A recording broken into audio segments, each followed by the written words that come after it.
In this video, we're going to assemble and set up the Riprock 12-inch bicycle. This video contains important information about assembly and safety. You should watch this video in its entirety before your child's first ride. It is also imperative that you perform all of the safety checks shown at the end of this video. You should also read the Specialized Bicycle Owner's Manual because it contains additional important general information and instructions which you should follow. If you do not have a copy of the Owner's Manual, you can download it at no cost at specialized.com or obtain it from your nearest authorized Specialized retailer or Rider Care. You should also thoroughly read the Riprock Coaster Assembly and Setup Guide. Both of these documents ship with the Riprock. Assembly of this bicycle requires experience in the use of basic tools and experience in assembling a bicycle. If you do not have such experience, it should be assembled by an authorized Specialized retailer. To properly tighten a bolt without a torque wrench, each bolt or nut must be turned a specific amount to get to its ideal torque range. However, if you have and know how to properly use a torque wrench, you can use that instead. The correct torque values are shown in the Assembly and Setup Guide. The tools needed to properly assemble the Riprock are in the bike box and include a 5mm, 6mm Allen key, and an open-end wrench that includes a 13mm and 15mm opening. You also need a cross-tip screwdriver to install the reflectors and optionally a cutting tool to more easily remove the packaging. When starting to tighten a bolt or nut, it should first bend loosely without any tension so the beginning of the tension can be clearly identified. Start turning the bolt or nut clockwise until some tension is felt. As soon as any tension is felt, tighten the bolt or nut the specified amount of rotation as shown in the Assembly and Setup Guide. When tightening, the tool should leave a noticeable impression in the palm of your hand. With that said, let's begin. Remove the bike from the box and make sure you have all the necessary parts for assembly. Remove all the packaging material from the bike. Page 3 of the Assembly and Setup Guide has a list of all the parts that's shipped in the bike box. Make sure the fork is facing the correct way. The handlebar and stem come pre-assembled. Place the quill of the stem in the fork with the handlebar clamp bolts facing forward. Set the stem height, making sure it is inserted deep enough so the minimum insertion line is not visible. Tighten the quill stem bolt approximately 3/4 of a turn past the point where you start feeling tension. Locate the rotation indicator on the tire and orient it so the arrow is pointing forward.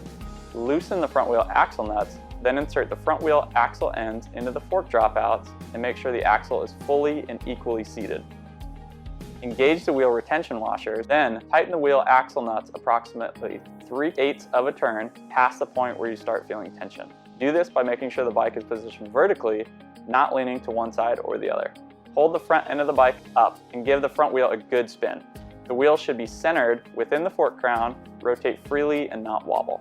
Remove the seat post and saddle assembly from its packaging and insert it into the seat tube with the narrow end of the saddle pointing forwards to the front of the bike.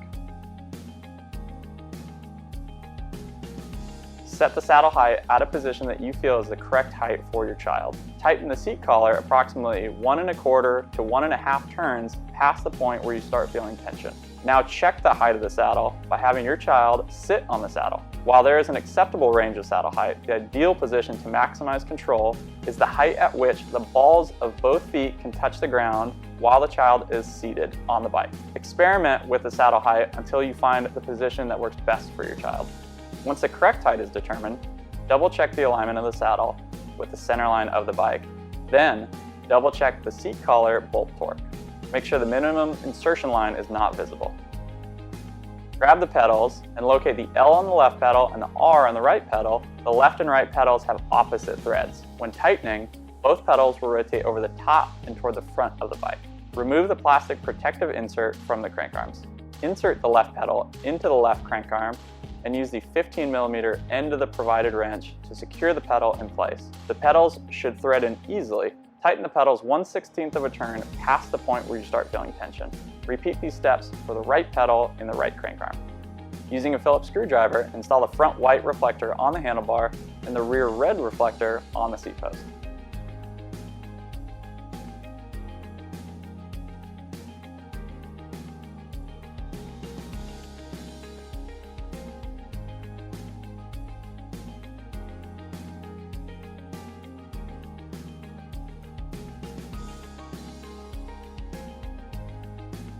Now that we've assembled the bike, it's critical to perform the following safety check before allowing your child to ride the bike. ensure the seat post, stem, handlebar, and wheels are properly tightened. You can check the tightness of the handlebar, stem, and seat post by securing the bicycle between your legs and trying to forcefully twist the handlebars and saddle, and forcibly push and pull the handlebar forward and backward. It should take a significant amount of force. Either moves easily, realign the part, increase the bolt tension, and try again. Repeat is necessary until there is no movement. Next, check that the wheels spin freely and are centered in the frame and fork.